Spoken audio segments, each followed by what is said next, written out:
ha guiado tu camino y a tu lado siempre está.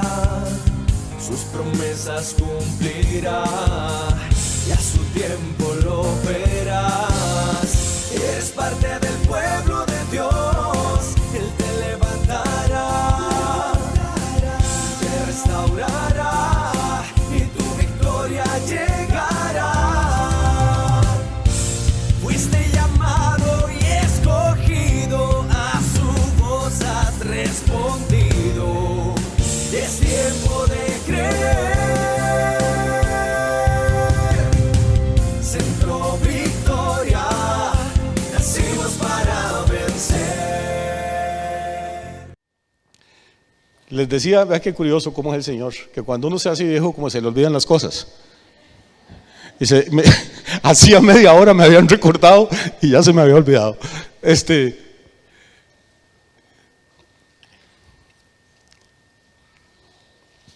Pero no es solo de la edad. Hace unos años, y bajé en el carro a hacer algo, me encontré con Olivier y Memito y algunos de los pastores. Entramos a una soda que se llamaba El Jardín, ahí en la calle del Comercio, y venía un café con leche muy bueno.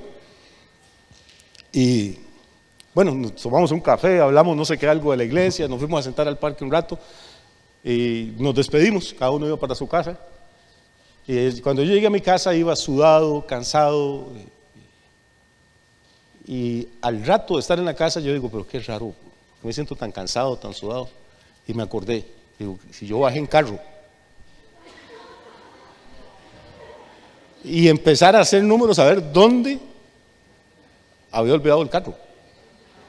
La memoria es algo increíble, y de pronto tal vez usted pasan años y recuerda algo, le llega un aroma, una imagen, y usted ya está viejo y recuerda algo de su infancia. No sé si le ha pasado, algo que no estaba en su mente ahí de pronto. La memoria es algo maravilloso, nos juega pasadas, pero también nos sirve de pronto para traer al presente cosas que habían quedado atrás muchos años. Y este capítulo 8 de Deuteronomio tiene que ver mucho con la memoria. Si lo lee con cuidado, va a notar las veces que usa los verbos recordar, acordarse, olvidar. Es importante que lo tengamos en cuenta. Es muy lindo, leámoslo, dice: cuidaréis de poner por obra todo mandamiento que yo os ordeno hoy. El que está diciendo esto es un señor que ya tiene 120 años de edad, es Moisés. Tiene 40 años de luchar con este pueblo, está a punto de morir. Recuerde que Deuteronomio es una palabra griega que significa la segunda ley. Está repasando delante del pueblo de Israel por última vez los mandamientos del Señor. Israel está a punto de cruzar el río Jordán para entrar a la tierra prometida. Moisés no va a poder entrar y entonces se despide del pueblo recordándoles. Dice: cuidaréis de poner por obra todo mandamiento que yo os ordeno hoy, para que viváis y seáis multiplicados, y entréis y poseáis la tierra que Jehová prometió con juramento a vuestros padres. ¿Y qué dice? Lleve la cuenta. Y te acordarás de todo el camino por donde te ha traído Jehová tu Dios estos 40 años en el desierto, para afligirte, para probarte, para saber lo que había en tu corazón, si habías de guardar o no sus mandamientos. Y te afligió y te hizo tener hambre y te sustentó con maná, comida que no conocías tú ni tus padres la habían conocido, para hacerte saber que no solo de pan vivirá el hombre, mas de todo lo que sale de la boca de Jehová vivirá el hombre. Tu vestido nunca se envejeció sobre ti, ni el pie se te ha hinchado en estos 40 años. Reconoce a sí mismo en tu corazón que como castiga el hombre a su hijo, así Jehová tu Dios te castiga. Guardarás pues los mandamientos de Jehová tu Dios, andando en sus caminos y temiéndole. Porque Jehová tu Dios te introduce en la buena tierra, tierra de arroyos, de aguas, de fuentes y de manantiales que brotan en vegas y montes, tierra de trigo y cebada, de vides, higueras y granados, tierra de olivos, de aceites y de miel. Tierra en la cual no comerás el pan con escasez, ni te faltará nada en ella. Tierra cuyas piedras son hierro y de cuyos montes sacarás cobre. Y comerás y te saciarás. Y bendecirás a Jehová tu Dios por la buena tierra que te habrá dado. Suena lindo, ¿verdad? Pero recuerde que versículo 2 dice: te acordarás. ¿Te acordarás de dónde te trajo? Antes de llegar a todas esas bendiciones, acuérdate todo lo que tuviste que pasar en el desierto, las serpientes, los escorpiones, la sed, el hambre. Recuerda. ¿Por qué? Porque cuando uno está bien, tiene la tendencia a olvidarse de a dónde lo ha traído el Señor. Y usted da por sentado que las cosas siempre fueron así, y no. Versículo sigue, el 11, dice: cuídate. ¿Cuídate de qué? Otra vez, la memoria. Cuídate de no olvidarte de Jehová tu Dios, para cumplir sus mandamientos, sus decretos y sus estatutos que yo te ordeno hoy. No suceda que comas y te sacies, y edifiques buenas casas en que habites, y tus vacas y tus ovejas se aumenten, y la plata y el oro se te multipliquen, y todo lo que tuvieres se aumente, y se enorgullezca tu corazón, y te olvides de Jehová tu Dios, que te sacó de tierra de Egipto, de casa de servidumbre, que te hizo caminar por un desierto grande y espantoso, lleno de serpientes ardientes, y de escorpiones y de sed, donde no había agua, y él te sacó agua de la roca del pedernal, que te sustentó con maná en el desierto, comida que tus padres no habían conocido, afligiéndote y probándote, para a la postre hacerte bien. Y digas en tu corazón: mi poder y la fuerza de mi mano me han traído esta riqueza. ¿Cuál es el problema? Este texto es muy importante, no lo dé por sentado. Ahorita le voy a explicar por qué es tan importante este texto. Yo sé que las personas que dicen que la prosperidad y la teología de la prosperidad, hermano, déjeme explicarle un par de cositas antes. En primer lugar, no existe nada que se llame teología de la prosperidad. La teología es una ciencia, si se la quiere ver así. Es una disciplina académica, es algo muy complejo, muy profundo, requiere mucho estudio.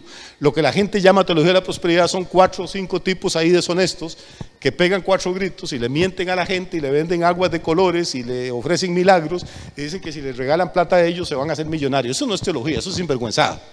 La teología es otra cosa, no la denigremos. Entonces, para huir de toda esa manipulación y esa estafa a la que la gente llama teología de la prosperidad, pues entonces ahora hay otro poco de gente que se ha dedicado a predicar la miseria y la pobreza y tienen, sino una teología de la prosperidad, tienen una teología de la miseria. Ellos no son miserables, pero quieren que los demás vivan miserables. Pero la Biblia tiene un balance, como en todo. La Biblia dice que Dios es un Dios que quiere prosperarnos y que quiere que comamos y que quiere que nos saciemos y que quiere que vivamos en buenas casas y que quiere que sus vacas estén gordas, si es que usted tiene vacas, o que su mini super venda bastante, si es que usted tiene un mini super.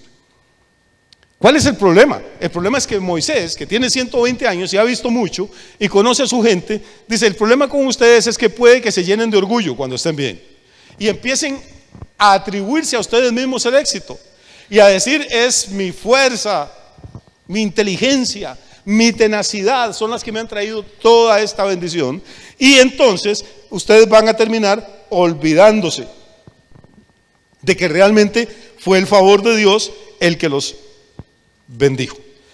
No vaya a ser, dice el verso 17, que digas en tu corazón: mi poder y la fuerza de mi mano me han traído esta riqueza, sino que, otra vez, sí, la memoria, sino acuérdate de Jehová tu Dios, porque Él te da el poder para hacer las riquezas, a fin de confirmar su pacto que juró a tus padres como en este día. Mas si llegares a olvidarte de Jehová tu Dios, otra vez olvidar, y anduvieres en pos de dioses ajenos y les sirvieres y a ellos te inclinares, yo lo afirmo hoy contra vosotros: de cierto pereceréis.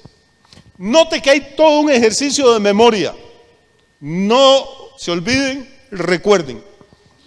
Recuerden de dónde los trajo Dios. Ustedes eran esclavos, ustedes gemían bajo el azote de los capataces de Faraón. Ustedes vienen 40 años por el desierto. Sus padres nunca vivieron bien, sus abuelos fueron esclavos, sus papás se murieron en el desierto. Ustedes son una nueva generación, van a entrar en una tierra de bendiciones. Cuando lleguen ahí van a correr un peligro. El peligro es que la memoria les falle y se les olvide, número uno, quiénes eran ustedes antes de que Dios hiciera un pacto con Israel, y número dos, se les olvide quién es la verdadera fuente de sus bendiciones.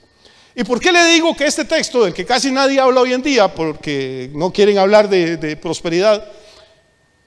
Porque este texto es importante. Note, aunque no tiene que ver con mi tema, pero note por favor lo que dice el versículo 3, léalo con cuidado.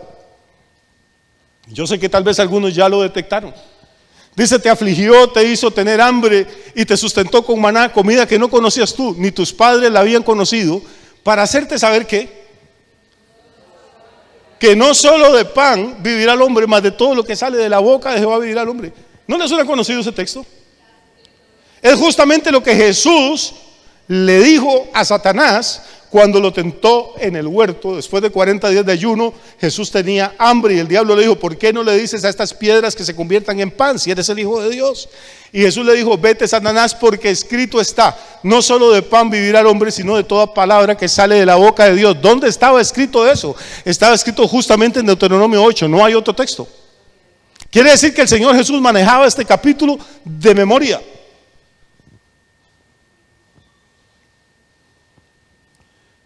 Y sin embargo hoy no oímos predicar de esto, ni oímos enseñar, hermano. Quiere decir que Jesús conocía todas estas promesas de bendición y todas estas promesas de abundancia,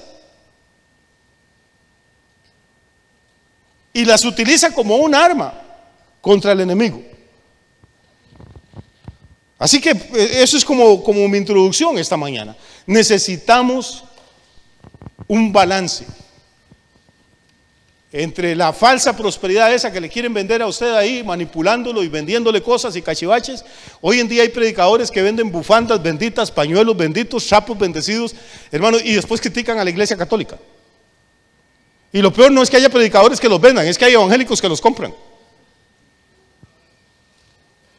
Gente que te vende piedras, que te hace altares, hermano. Hemos convertido la casa del Señor casi en un mercado de brujería y de hechicería.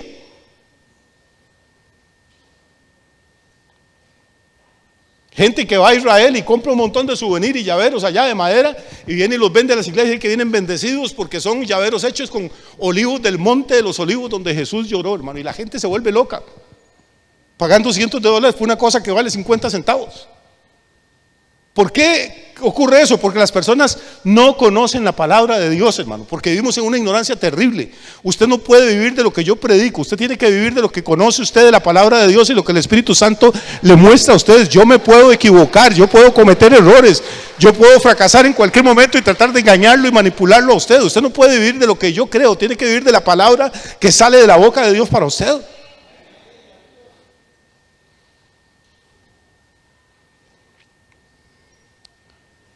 Ahora bien, dicho todo esto, ya ahora no queremos, como tenemos tan mala memoria, ya casi se nos olvidó el tema de la pandemia, ¿verdad? Acuérdense que hace 2 o 3 años cómo estábamos, encerrados, deprimidos, con mascarillas, con guantes, llenos de temor, los templos cerrados, la gente enclaustrada en sus casas, no nos dejaban sacar los carros, no se podía viajar a ningún país, los puertos cerrados. Ya se nos olvidó, qué rápido. Ahora toda la gente está de fiesta, vamos a todos lados, venimos, vamos para la playa. Es que el ser humano es así. Pero aunque se nos haya olvidado tan rápido, esa pandemia dejó muchas secuelas, dejó muchas huellas, y no tengo esta mañana la intención, ni la fuerza, ni las ganas para ponerme a sacar lecciones de ahí. Pero una de las cosas que dejó fue un daño tremendo en las iglesias. Todas las encuestas que se han hecho después de que se normalizó la situación, todas las encuestas post pandemia, lo que dicen es que en Estados Unidos, en Europa, en el mundo entero, las iglesias perdieron porcentajes altísimos de membresía. De pronto gente que era más o menos fiel, por lo menos para ir a la iglesia, al poder ir al culto, descubrió que podían dejar de ir al culto 2, 3 meses, 6 meses, un año, y no se acababa el mundo, ni se les aparecían demonios, ni les daba cáncer, ni nada. Y empezaron a cuestionarse, bueno, ¿y entonces la iglesia para qué? Si estoy viviendo ahora exactamente igual que como vivía cuando iba al culto. ¿Y para qué los domingos, en vez de hacer todo ese esfuerzo, uno levantarse temprano, el único día que se puede levantar tarde, y bañarse y bañar a los niños, y coger el carro, coger un taxi, un autobús, y viajar hasta el templo y sentarse 2 horas a oír aquella cosa? Si uno se puede quedar en la casa y ver un partido de fútbol o ir a comer pollito, no hay ningún pecado, se va uno con la familia, y también eso fortalece los vínculos y la unidad familiar, porque la palabra dice que eso es importante también, hermano. Y de pronto la gente descubrió que no, que la iglesia no solo no era importante, sino que llegaron a decir es irrelevante. Claro, salen también algunos, los más espirituales, dicen, pero ¿para qué? Si uno se queda en la casa, usted lee la Biblia en la casa, ora al Señor en la casa, y tienen un versículo ahí en Proverbios 47 que dice, cada uno en su casa y Dios en la de todos.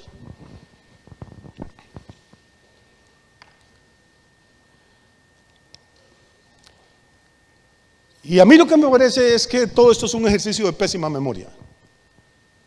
Que son personas que ahora que están más o menos bien, Se les olvidó que lo que Dios ha hecho por ellos no lo hizo a través de un ángel, ni un arcángel, ni mandando a Gabriel, ni a Miguel, sino que lo que conocemos de Dios y lo que hemos recibido de Dios, lo hemos recibido a través de una congregación local, a través de una iglesia, con todos los defectos, con todas las debilidades, con todos los problemas que tenemos las iglesias. Pero que yo sepa, a usted ningún ángel del cielo le predicó el evangelio. Tiene que haber sido un hombre de carne y hueso, o una mujer. Que yo sepa, usted no estaba solo ahí trabajando, volando pala o machete en su finca, y de pronto yo del cielo que le decía: Pepe, arrepiéntete. Que yo sepa, lo que conocemos de Dios lo conocemos a través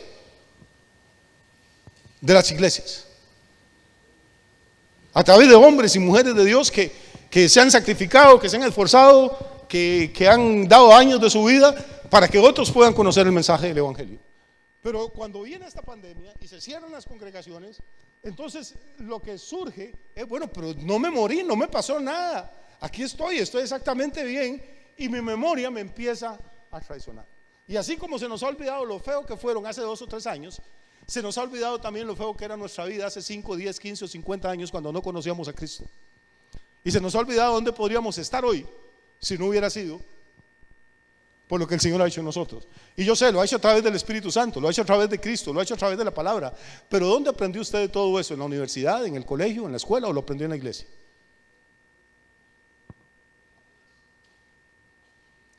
Yo amo al Señor, pero las iglesias, es que el Señor es perfecto, la iglesia es imperfecta, es completamente de acuerdo, y somos mucho más imperfectos de lo que usted se imagina. Pero la Biblia dice que si no amo a mi hermano así, imperfecto como es, a quien veo todos los días, ¿cómo voy a decir que puedo amar a un Dios al que no he visto nunca? ¿Y qué pasó entonces con toda esta gente que se enfriaron? Usamos esa palabra, se enfriaron, desaparecieron. Ayer estaban, hoy no están. Y lo peor es que usted lo encuentra en la calle: ¿cómo va todo? Sí, súper bien, pastor, gracias por preguntar, mira qué bien que estoy. La familia bien, trabajo bien, todo bien, maravilloso. Y uno dice: pero entonces, ¿qué pasa con estas personas? Vamos a ir al libro de Job, que anoche entramos con Job. Estuvimos hablando de Fouché, que fue un ministro de policía francés anoche. Bueno, no es que anoche fue ministro de policía francés, anoche estuvimos hablando de Fouché, que decía que todo hombre tiene su precio. Y estábamos enseñando que hay hombres y hay mujeres que no tienen precio, que no están en venta, que no se dejan comprar. Y Job fue uno de esos hombres. El capítulo 22 de Job, vamos a empezar ahí entonces esta mañana.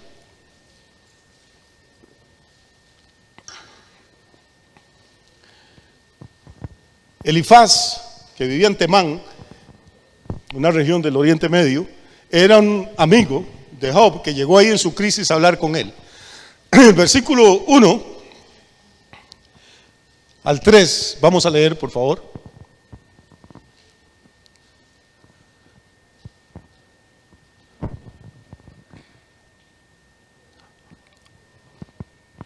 ¿Qué dice? Lea la pregunta, léala con cuidado. Dice: ¿traerá el hombre provecho a Dios? Al contrario, para sí mismo es provechoso el hombre sabio. Tercer versículo: ¿tiene contentamiento el omnipotente en que tú seas justificado, o provecho de que tú hagas perfectos tus caminos? Esta pregunta es clave, vamos a ir despacio, hermano, porque el tipo de evangelio que se le predica hoy en día a la gente es que cada vez que usted hace algo por el reino de Dios, cada vez que usted ora, ayuna, diezma, ofrenda, se congrega, usted le está haciendo un servicio a Dios. Y la pregunta que hace aquí en 22:2 y 22:3, volvamos a leerlas porque son importantísimas, hermano, para corregir esto. Versículo 2: ¿traerá el hombre provecho a Dios?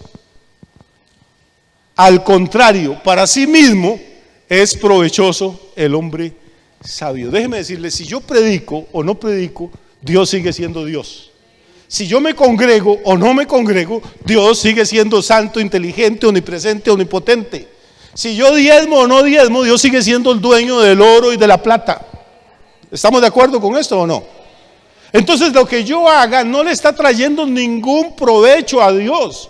Cuando yo me congrego, cuando yo oro, cuando yo leo la Biblia, cuando yo siembro en el reino, no le estoy haciendo un favor a Dios, me estoy haciendo un favor a mí mismo, se lo estoy haciendo a mi familia, a mis descendientes, a mis hijos, a mis nietos, a los que aún están en los lomos de ellos. Estoy metiendo a esta gente, acercándole a una relación de pacto con el creador del universo. Dios era Dios desde antes de que existiera la iglesia, era Dios desde antes de que existiera Adán, era Dios desde antes de que existiera el universo. Nada de lo que usted y yo hagamos le estamos haciendo ningún favor a Dios, pese a lo que nos predican hoy en día. Pobrecito el Señor, solo ahí el domingo en el templo, está como abandonado, las bancas vacías, nadie viene, congréguense por favor.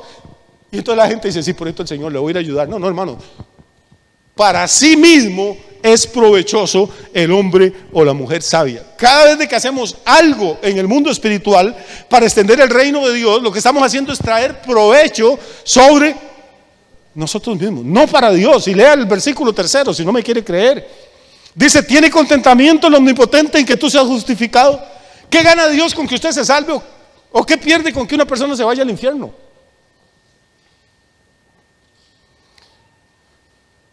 A veces no nos ponemos a pensar en esto, hermano. Miren, nosotros gastamos miles de dólares por mes que no tenemos. Yo creo no tengo aquí, ahí está la contadora y los administradores.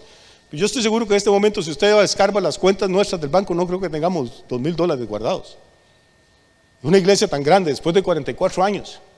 Bueno, ¿y por qué? Que es que gastan mucho, comen mucho, pagan salarios de lujo. No, hermano, es que el dinero que entra aquí nosotros lo invertimos en el reino.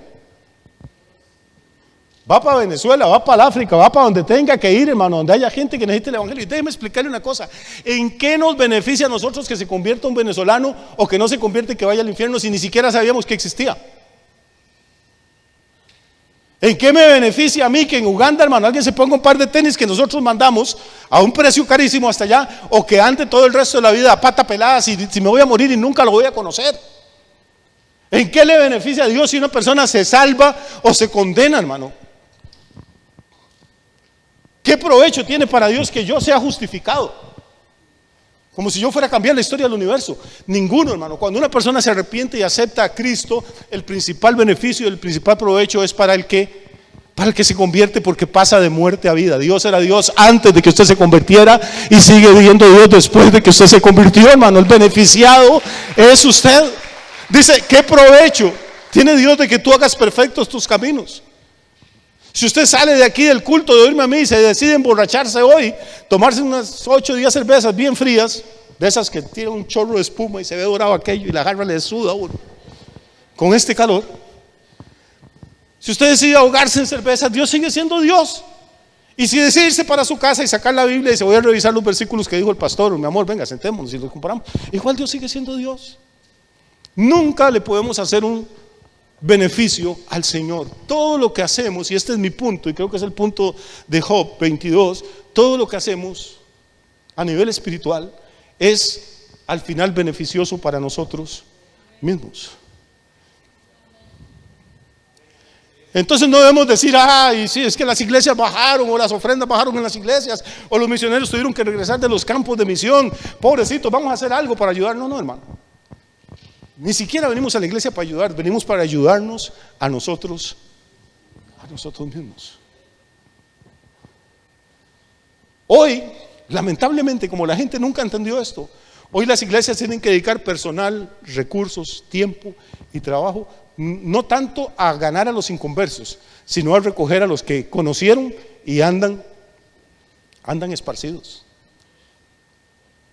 Yo tengo la sospecha, y la tengo desde hace muchos años, que casi en la mayoría de ciudades del mundo, por lo menos en América Latina, si usted pregunta en las calles, se hace una encuesta, una inmensa mayoría de la gente que pasa por la calle, que está en el parque, que está en los restaurantes, ha conocido el evangelio.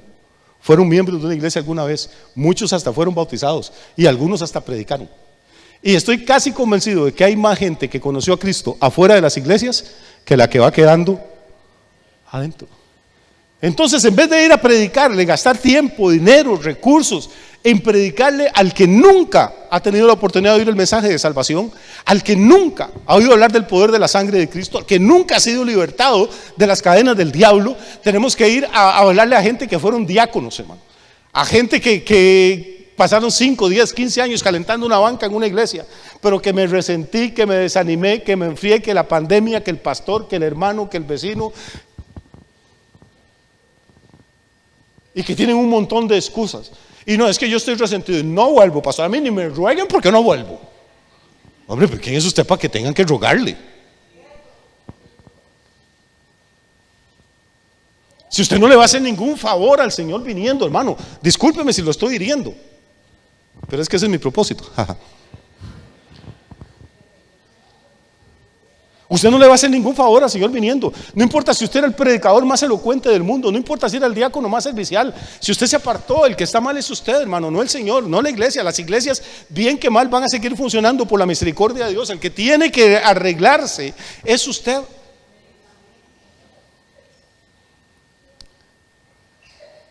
Y este mismo capítulo, estamos en Job 22, vamos a ir ahora al versículo 14 para que vea, porque es muy lindo. Ojalá que lo lean en su casa.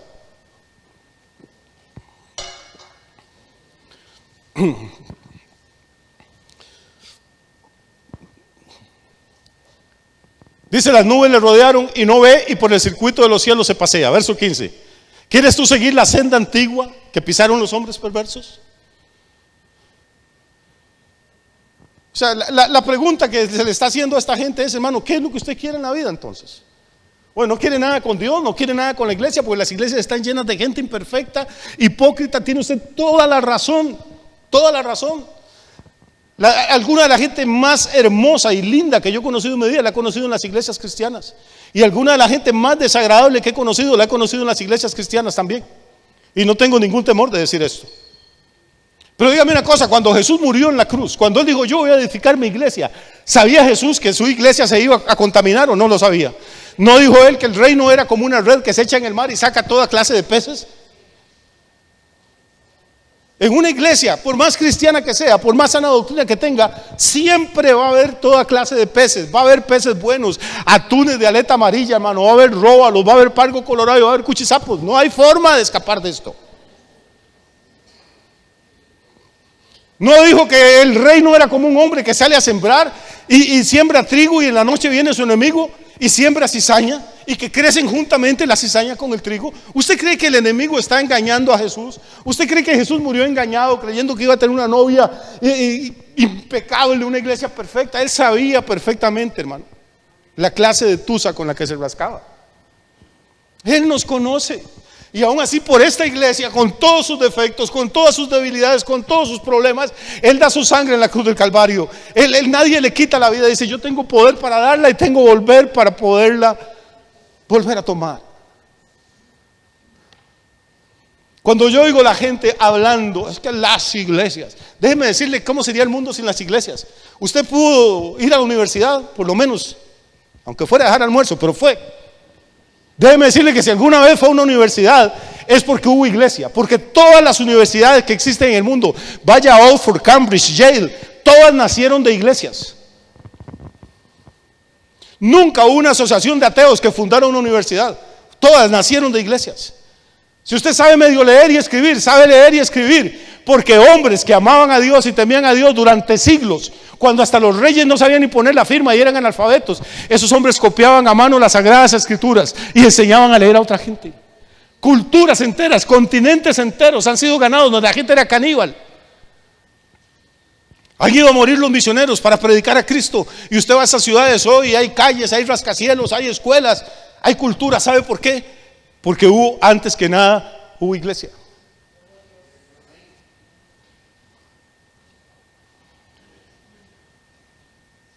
Hace, no sé, 30, 40 años llegaron unos juegadeateos ahí a una isla en el Pacífico Sur, y casi toda la isla eran creyentes, evangélicos. Y entonces empezaron a hablar en contra del evangelio y de la iglesia y de Cristo, y a decir: bueno, pero es que ustedes denme una prueba de que el cristianismo es verdadero. Y uno de los señores estos ahí, de los isleños, le dijo: bueno, la mejor prueba de que el cristianismo es verdadero son ustedes. Y dice: ¿por qué? Dice: porque ustedes hubieran llegado 60 años antes aquí, atrás, nos los comemos. Todos en la tribu éramos caníbales, todos nuestros antepasados. Pero llegaron misioneros, algunos nos los comimos, pero otros perseveraron y cambiaron la historia de esta isla, cambiaron la historia. y la cultura. Si alguna vez le ha tocado ir a usted a una clínica, a un hospital, o un EVAIS, ¿sabe cuál organización de ateos fue la que fundó los primeros hospitales?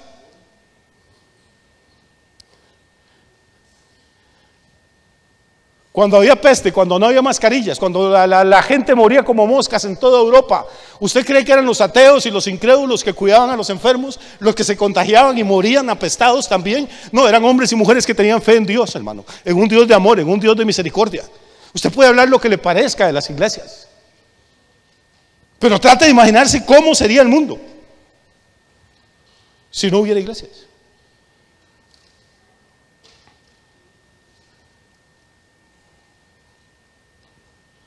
Cuando Martín Lutero hace la reforma en el año 1517 en Alemania, el 10% de los alemanes, el pueblo más culto de Europa, el 10% de los alemanes sabía leer y escribir. ¿Sabe por qué Alemania aprendió a leer y a escribir? Para producir gente como Goethe, como Schiller, como Wagner, como Nietzsche, como Kant. ¿Sabe por qué aprendieron a leer y a escribir? Aprendieron a leer y escribir para poder leer la Biblia. Porque pastores e iglesias les enseñaban. Cuando yo oigo todos estos aprendices de ateo, pichoncillos de ateo y de agnóstico diciendo, ¿y las iglesias para qué sirven? Eso es una perdedera de tiempo. Porque no conocen historia. Y pregúnteme, ¿para qué sirven los estadios? ¿Y para qué sirven los bares? ¿Y para qué sirven los nightclubs? Nunca se preguntan eso. El odio es contra la iglesia. Y lo más triste es, no que digan, ellos tienen todo el derecho de decir, vivimos en países libres, si no quieren, pues creer, no quieren, nadie los puede obligar. A mí eso no me preocupa tanto, me preocupa gente que estuvo en la iglesia, que comió de lo bueno, que conoció a Dios, que fueron tocados por el Espíritu Santo, que después salgan y dicen, no, pues la iglesia no, uno en la casa se puede quedar, uno puede leer la Biblia en la casa, como si no los conociera. Eso es lo terrible, no que un impío, no que un ateo, no que alguien que nunca haya tenido experiencia con Dios pues diga algo, es lógico, es de entender, es comprensible. Pero que un hijo o una hija de Dios, alguien que alguna vez de verdad fue lavado con la sangre de Cristo, alguien que entiende lo que es ser miembro del cuerpo de Cristo, alguien que entiende lo que es ser miembro de la esposa del Cordero, menosprecie lo que Dios ha hecho en su vida a través de una congregación. A mí eso sí me preocupa mucho. Me preocupa mucho. Déjeme ir a Job 22, porque esto sigue ahí, no crea que se termina. Y no se ponga triste. Hoy estoy de un humor estupendo.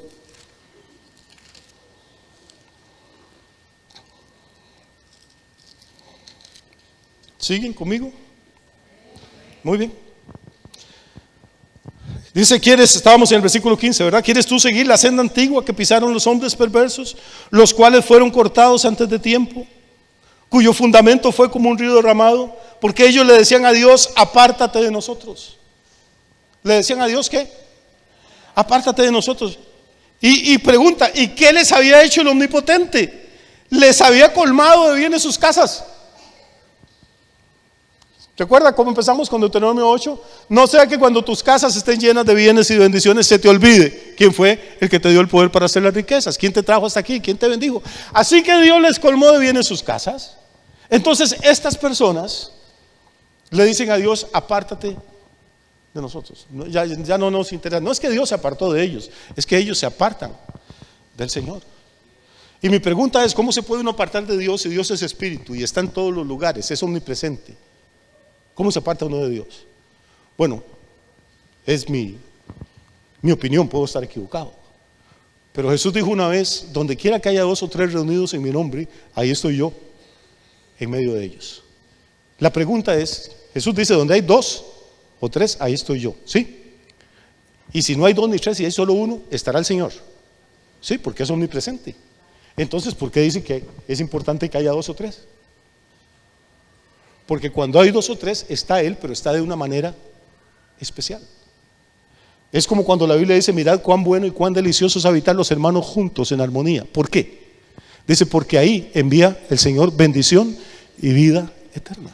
En el reunirse los creyentes va a desatar, va a activar un mover especial del Espíritu Santo de Dios, hermano. Va a hacer algo. Si usted tiene un fogón, si fue pobre alguna vez y cocinó con leña, y usted junta todas las brasas, va a tener una llamarada y puede poner la olla de los tamales ahí encima. Pero si toma esas mismas brasas y pone una en una esquina del patio, otra en la otra en el frente de la casa, otra en el lote del vecino, en 15 minutos cada brasa sola se va apagando. Eso es lo que el enemigo sabe. Él nos conoce perfectamente. La gente se apartó de la iglesia después de las iglesias. No estoy hablando de esta congregación, gracias a Dios, ustedes son gente muy fiel. Después de la pandemia. Y funcionaron bien unas semanas. Y uno me dijeron, mira, no nos hemos emborrachado, no hemos adulterado. La verdad es que las iglesias no hacen falta. Pero hermano, vaya a ver dónde están todas esas brasas hoy. Están apagadas.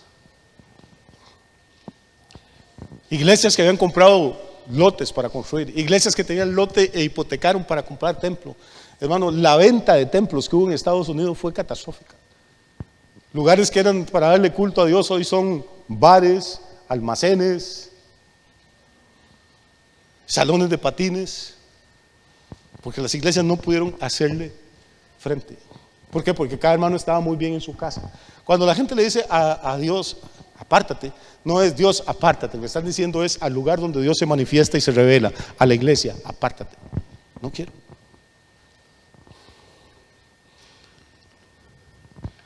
¿Seguimos? ¿Qué les había hecho el omnipotente? Dice el versículo 17. Les había colmado de bienes sus casas.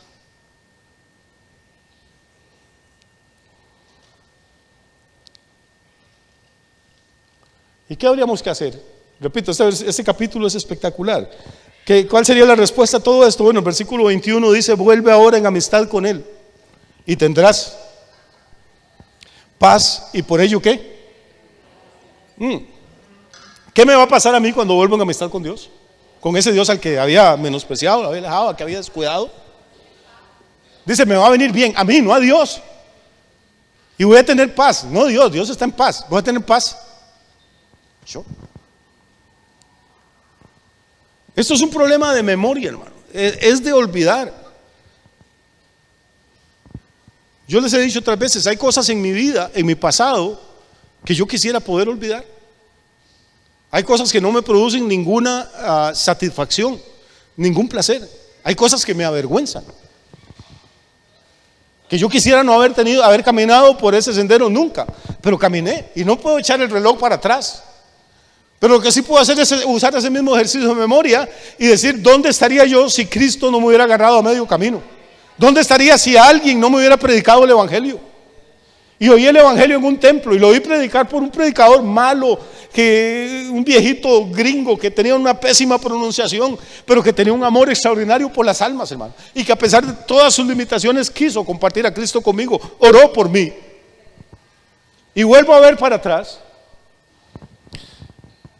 A finales del año pasado nos reunimos los excompañeros de la sección 5.3 del Liceo UNESCO. Bueno, descubrimos que de esa clase nada más 7 ya estaban muertos. Gente con la que me emborraché, con la que me drogué, con la que creíamos que la vida era una fiesta que no se iba a terminar nunca. Y eso eran de esa sección, imagínense de las otras. ¿Y cuál es la única diferencia entre esa gente y yo? Porque algunos de esos mismos compañeros de juerga y de pecado muchas veces me pararon y me dijeron, Yamil, usted está muy joven, se va a matar, llévela suave. O sea, los impíos estaban preocupados por mí y se murieron ellos.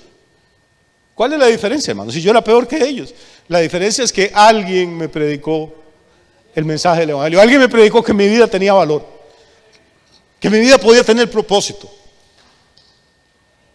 que no tenía por qué ahogarme ni en el alcohol, ni en la droga, ni en la fiesta, ni en ninguna otra cosa para encontrar un propósito para mi vida. Y eso fue gracias a una iglesia. No fue ninguna organización de ateos la que me ayudó. No fue una organización del gobierno, no fue un partido político, no fue un libro de filosofía. Si usted no puede entender esto, hermano, perdóneme que le digas porque usted no ha sido salvo. Es que solo un hombre o una mujer que saben de dónde lo ha traído Dios y lo que Dios ha hecho en sus vidas, hermano, puede valorar lo que vale una iglesia. No fue que yo estaba una noche en una discoteca, no fue que yo estaba una noche en un bar y oí una voz que me dijo, Yamil, arrepienta, se convierta. Eso es mentira, hermano, esos son cuentos de camino. fue un hombre de carne y hueso, fue en un templo de cemento y en bancas de madera donde a mí me predicaron el evangelio la primera vez. Y estoy seguro que la mayoría de ustedes también. Pero luego se nos olvida de dónde nos trajo Dios. Se nos olvida cuántos compañeros suyos de colegio y universidad están arruinados, pobres, endeudados, pero usted tiene casa, tiene carro, tiene familia, tiene hijos que lo quieren, tiene algo de plata en el banco, tiene comida en la alacena, tiene ropa en el closet. Se nos olvida. Y empezamos a creer, como dice Deuteronomio 8, que es por la fuerza de nuestro brazo y lo inteligente que somos y lo bueno para los negocios y lo ahorradores que somos y lo excelente que somos para invertir. Y ahí cuando nos acordamos o nos queda un tiempo, no estamos muy presionados por otras cosas, le vamos a ir a ayudar al Señor. Vamos a hacerle el favor, vamos a ir al culto. No, hermano. Dios no es beneficiado con mi servicio, Dios no es beneficiado con mi fidelidad. Dios es Dios siempre, el beneficiado siempre soy yo. Y son la gente mía, es mi familia, es la gente que yo amo. Voy a terminar invitándolos a abrir la Biblia en el Salmo 103, que todos la saben de memoria. Salmo 103. Y nada más vamos a leer este texto y otro versículo y los dejo en paz. Me encanta ese salmo. Este es un hombre que sí tuvo buena memoria. Es un tipo que no era nadie. Era el menor en la casa de su padre. Estaba destinado a ser un pastor de ovejas toda la vida. No tenía estudio, no tenía profesión. Probablemente no sabía leer ni escribir, porque para cuidar ovejas no se ocupa ningún título en literatura. Sus hermanos lo despreciaban, su papá ni se acordaba que lo tenía. Hay quien ha llegado a decir que este hombre nació de un adulterio y que por eso lo tenían desterrado, y por eso en alguna otra parte dicen: pecado me concibió mi madre. Es terrible, la vida de este hombre era para un fracaso, y terminó siendo un poeta, un guerrero, terminó siendo un rey, terminó siendo inmensamente rico, terminó siendo el único hombre del que la Biblia dice que era conforme al corazón de Dios. Y a él nunca se le olvidó de dónde Dios lo había sacado. Un día su esposa se burló de él porque estaba adorando a Dios, y él le dijo: te estás burlando, pero Dios me eligió a mí encima de tu papá y me sacó de detrás del rebaño para ponerme en el trono de Israel. Nunca se le olvidó de dónde venía. Hermano, muchos de nosotros Dios nos sacó del cafetal, hermano, nos sacó detrás de un escritorio, nos sacó detrás de unas familias que venían marcadas por el alcoholismo, por la idolatría, por la brujería, por la miseria, para cambiar nuestro destino, para cambiar nuestra vida. No deje que eso se le olvide, no deje que se le vaya el humo a la cabeza nunca. El problema todo desde Deuteronomio 8 es: recuerden, no se olviden, hagan memoria. Y ahora este hombre, David, obviamente estoy hablando de él, dice: bendice alma mía a Jehová. ¿Y qué?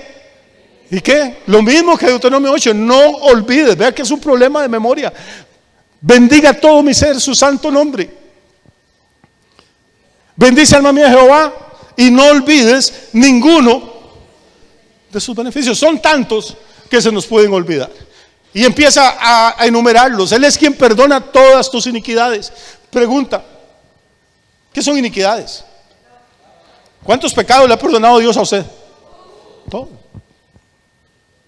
Y créame que todos es tamaño saco en algunos casos. Perdona todas tus iniquidades. El que sana todas tus dolencias. Está hablando de sanidad espiritual, de sanidad emocional, de sanidad física. El que sana todas tus dolencias, el que rescata del hoyo tu vida, te va a resucitar, no te vas a quedar en una sepultura. El que te corona de favores y de misericordias, el que sacia de bien tu boca de modo que te rejuvenezcas. ¿Qué? Como el águila.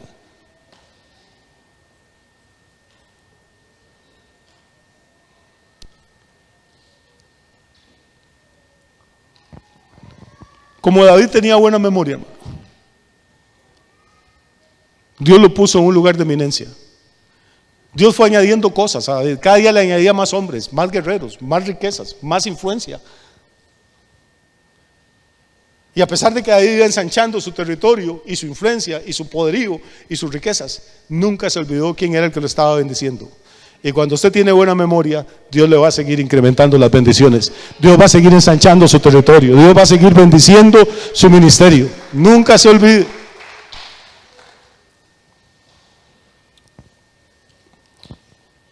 Y termino.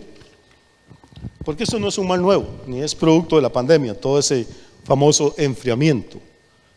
Termino con Hebreos capítulo 10, versículo 25. El escritor de los Hebreos dice algo muy interesante, para que vea que no hay nada nuevo bajo el sol.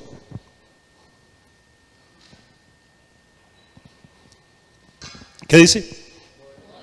Dice, no dejando de congregarnos, como algunos, o sea que hace 2000 años, en la iglesia primitiva, había hermanos que ya tenían, no era que de vez en cuando faltaban, tenían la costumbre, que es una cosa es hacer algo ocasionalmente y otra es, ¿cuál costumbre tenían? Párese a pensar un momentico, respire profundo, porque es que salgámonos ahorita de aquí donde estamos. Imagínense lo que está hablando el escritor de Hebreos, hermano. Estamos hablando de la iglesia primitiva. Estamos hablando donde los predicadores eran gente que había caminado con Jesús, donde hacían milagros, donde se levantaban paralíticos, donde había gente como Pablo que había sido llevado al tercer cielo y podían ir a un culto y Pablo decía, hermanos, traigo un testimonio, ayer me llevaron al tercer cielo y vieran lo que vi. Y aún así la gente decía, ay, qué pereza. Hay corrida de toros, vamos mejor a la corrida de toros, porque no había tele. ¿Qué esperanza tiene uno, hermano? Si hace 2000 años con esa clase de iglesia y de predicadores la gente tenía la costumbre de no congregarse, ¿qué esperanza tenemos nosotros hoy en día? Si en esa época que en realidad no había gran cosa que hacer, ahora que hay juegos electrónicos, computadoras, televisión, cable, libros, discos, música, amigos, paseos, carros. Entre más se acerca el día de la venida de Cristo, más van a ser las distracciones y las tentaciones para que dejemos de congregarnos. Soy sincero, hay cultos maravillosos, hay cultos que la alabanza y la adoración son extraordinarios, que el sermón, uno dice Dios estuvo ahí, que aprendí cosas, pero también hay cultos que no, hermano. ¿O no? Todos son maravillosos. Diga la verdad, si hasta que le estoy viendo la cara. Pero piensen en el matrimonio. En el matrimonio hay días maravillosos. La primera semana sobre todo. Pero después cuando ya usted domina todo el sistema de cables y palancas y todo, y ya usted tiene 25 años de casado o 30 años, uno dice, pero ¿qué inventa uno? Ya, todo está. Hay días fantásticos, hermano, de comer juntos, de mi amor y de todo. Hay días que la mujer, uno no sabe si son las hormonas o qué diantres, algo se le atraviesa y no lo quiere ni ver a uno. Y hay días que es uno el que amanece con el gato atravesado, ¿no? Y hay días son los dos y aquello es Troya. Hay días que los hijos se portan bien y hay días que uno desea como regalárselos al patronato, hermano. No, yo sé que en su casa no, pero créame que en la mía sí. Pero ¿qué es lo que pasa? Uno madura y dice, esta es mi casa, es mi familia, en las buenas y en las malas, estos son mis hijos, esta es mi mujer, este es mi marido, hicimos un pacto y aquí nosotros vamos a caminar juntos, porque aquí Dios nos ha bendecido, aquí Dios trajo vida a este planeta, y uno trata de echar para adelante. La iglesia es igual, hermano. Lo que pasa es que hoy en día lo que tenemos es gente que solo quiere correr detrás de las emociones y de los escalofríos y de los gritos y de los brincos y de las luces, y cuando se paran los brincos y los gritos a un lado, corre donde están brincando en el otro. No sé si me explico. Pero tenemos que entender que, hermano, el justo va a florecer como palmera, pero plantado en la casa de Jehová. No en una maceta, yendo de un lado para otro, sino plantado en la casa de Dios. Y con la ayuda de Dios y con la gracia de Él, aquí vamos a echar raíces, hermano, hasta que Cristo venga. Porque la Biblia dice, no dejando de congregarnos, como algunos tienen por costumbre, y cuanto más, cuanto ves que aquel día está cerca. Y créame, hoy está más cerca que hace 2000 años. Habrá cultos espectaculares, habrá cultos donde va a caer la gloria de Dios, habrá cultos donde usted siente la piel de gallina, habrá cultos donde usted quizá va a hablar en lenguas y va a brincar y va a danzar, y habrá cultos donde yo estoy predicando y lo voy a dejar dormido a usted. Pero es que así es la vida, así es la familia, así es el trabajo. El trabajo hoy día es fantástico, sobre todo cuando le pagan a uno. Hay días que el jefe llega como endemoniado y uno quisiera como no tener que trabajar, pero hay que ir al otro día porque hay que comer, hermano.